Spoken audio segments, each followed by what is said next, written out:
There is nothing wrong with your television set. Do not attempt to adjust the picture. Melissa's Service Pack 7 is now controlling transmission. Uh-oh. Okay, so I am in a 99 cents and up store here, and they have a really good craft section, especially these little glass bottles, which you know how much I love to use for crafts. I was buying those at Dollar Tree, but now Dollar Tree hasn't been stocking them. So they're like 29 cents more here. So I'm not going to complain about that, but they get some really good stuff. So I'm just going to continue to show you the other things that they have. These are the things I'm buying, the glass bottles and the beads shaped like dice. I'm going to do some projects with those. And then if you look over here, they have some other really good craft items, some more beads and things. Okay, so these are the pool gems that I got in the 99 cents and up store, and the one I really want is this big blue one here, and I'm going to attempt to make this into a necklace. And I know it's going to be kind of tacky and gaudy looking, but I don't care, because if you know me, you know how I feel about blue hearts. I love them. So what I want to do is Dremel like 2 holes in it, so I can somehow string a nice chain in there. And these are the other jewels that came in the package, but they're basically meant to put in the bottom of a swimming pool, and then you dive in and pick them up. But I think I could do something with this green one, maybe. I don't know. The red one, not really crazy about that one. The pink one looks promising. I could probably do something with that, but I want to focus on the blue heart. I'm thinking about maybe gluing some little white pearls around the edges. This one, you know, we dremeled the 2 holes in it because one hole wouldn't work in the middle because it would have just screwed the whole thing up and it would have broken and cracked. So I have to figure a way to string the chain in through those 2 holes so it doesn't look too bad. And I know it's probably going to look tacky and stupid, but if you know me, you know how I feel about blue hearts. I love blue hearts, so I don't care. So later on, I'm going to add things to it because the stuff that I need is out in the car. My back is screwed up and I just can't go get it. Okay, so these are things I've made out of clay and I'm going to bake them. I made these rainbow cakes, the Italian rainbow cakes, and a rainbow and a rose and a Game Boy, which I'm going to put a screen on it and fill it with confetti and make it into a dry shaker. The flower, the rainbow, with clouds, that's going to be a necklace, the heart one, and that's a little padlock. I don't use molds on these. This is all done freehand, but I do use like a little knife, you know, to cut the stuff. This is going to be a necklace, and then it's going to have a matching pair of earrings to go with it. And I chose to make these because that's my favorite junk food. So these all have to go in the oven and get baked, and hopefully they won't stick to the pan like they did the last time, because I had some major issues with them sticking. Okay, so everything's out of the oven. Unfortunately, some things didn't survive, but thank God the Game Boy did. So basically what I'm going to do with this is I'm going to make a frame to go around the screen, put a screen on it, and fill it with some confetti, and make it into a dry shaker and put it on a necklace. And then I'm going to paint it with Mod Podge to make it nice and shiny and pretty. I have to make the frame separately for this because you cannot bake the plastic I use for the frame. Okay, so let's move on to the Italian rainbow cakes.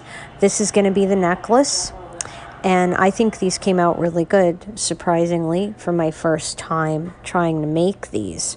The smaller ones right here are going to be earrings. So I just have to attach a chain to the necklace and then a little chain and some hooks to these to make them into a pair of earrings. And then I'm going to compare these to a real Italian rainbow cake so you can see how real they look. Okay, now everything, unfortunately, did not survive the bake. Some things stuck to the pan, but thank God it wasn't these things, because these things I did the hardest work on. The purple heart right here stuck to the friggin' pan, would not come off, and it ended up breaking. The padlock broke as well, but that broke after I took it off the pan. The flower and the rainbows survived, thank God, because if they didn't, I would be so upset. Again, no molds. These are all done by hand. I'm gonna put these on some chains and make jewelry. Okay, so let's get a real Italian rainbow cake and compare it to my Italian rainbow cake made of clay. All right, so this is the real one. And now I'm going to get the one that I made out of clay. So let's set them side by side and see how they look. Not bad. For my first time ever trying to make something like this, I think they came out pretty darn good. I even got the sprinkles right. Actually, this one doesn't have a lot of sprinkles on it, but I wanted to make it random, you know, because like the more random you make it, the more realistic it looks. So yeah, this one's going to be the necklace, and then the smaller ones are going to be the earrings. So now I'm going to go get these ready and make them into jewelry, and I'll show you what they look like when I'm done. Now I am working with the Game Boy again. I had already put a screen on it and I didn't like it. I didn't put enough confetti inside of it, so I'm refilling it with the vintage confetti, which is Wet and Wild Fantasy Makers confetti, body sequins from the 80s. And the unicorn is not vintage. I made this frame right here out of air dry clay, and then I painted it pink. Unfortunately, it wasn't the same color pink as the buttons, and I really wanted it to be, but I didn't have paint that color. So I used the air dry clay because you cannot bake the Game Boy with the screen on it because the screen will melt. So I couldn't make the frame to put on it and then bake it because I still have to put the screen on. So I said, I'll do the air dry clay. No go. So I'm going to use this clay right here, the pink, when I find the screen. Okay, there's the screen. I cut the screen out of a plastic cookie container, and it keeps disappearing. It blends in with the table, and I can't see it. So anyway, this clay right here is what I'm going to use, the same clay I used to make the buttons. Make a new frame to go around the screen, and then I'm going to bake that frame separately, glue it on with the screen, and hopefully it doesn't break because clay is very fragile when it's soft, and it's also fragile after it's been baked. So I'm going to pray it doesn't stick to the pan like the other things did. I have some damage on that corner because I dropped it. But anyway, it's going to be a dry shaker necklace. So you can shake it around and the confetti will move and it'll look all cute and pretty. Then I'll paint it with Mod Podge to make it nice and shiny and pretty. This is the frame I made out of the clay that you can bake, and hopefully I can get it out of the pan without it breaking. I made sure that I didn't push it down too much so that it would stick, and I'm going to take this out, glue it to the screen, and then glue the whole thing onto the Game Boy, and hopefully this will all go well and it will not break in the process of gluing it. So here is the finished product. It's been painted with Mod Podge, the screen's been glued on, and I added a vintage chain, plastic chain link necklace to it. And it is now a dry shaker necklace.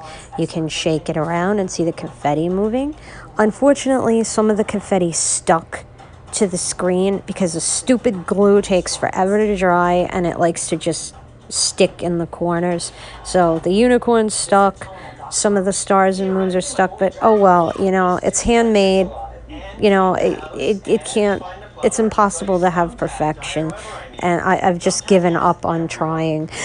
So yeah, the necklace is done. It's ready to be worn, and I like it. I like it a lot. Oh, and the unicorn, again, I don't know if I said this before, but the unicorn is not vintage, but the rest of the confetti is from the 80s. So I hope you like this necklace.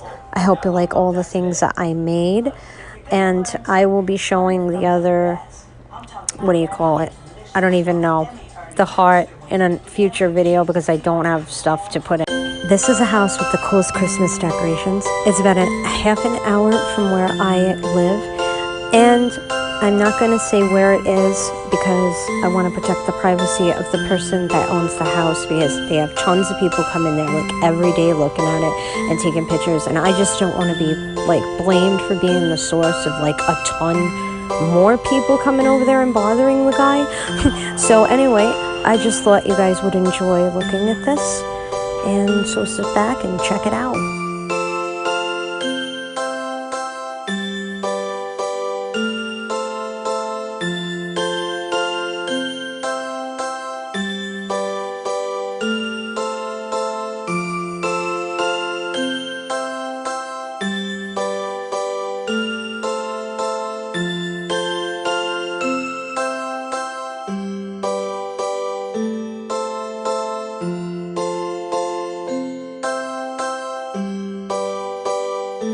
This here is a giant mailbox where the kids can put their letters to Santa in there, and you can actually put them in. The guy wants the kids to put letters in it.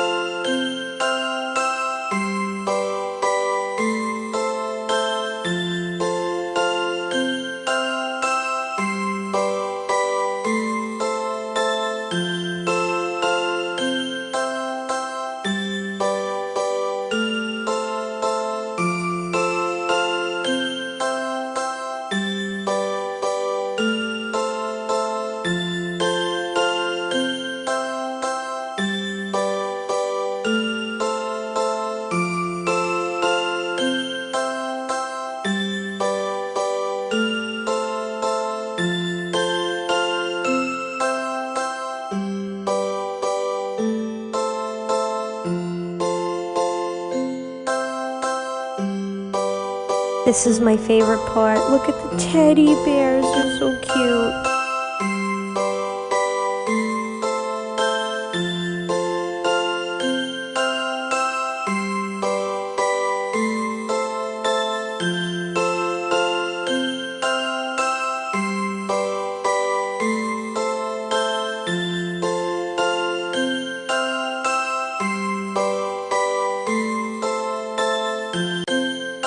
Here's a vintage blow mold Santa Claus. This looks really old, like it could be from the 70s or even 60s.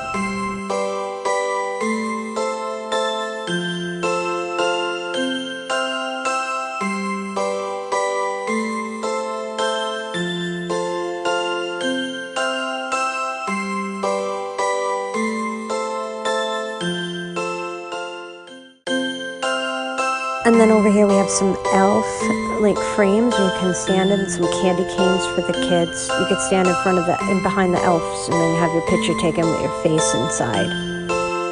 And then another mailbox for letters to Santa.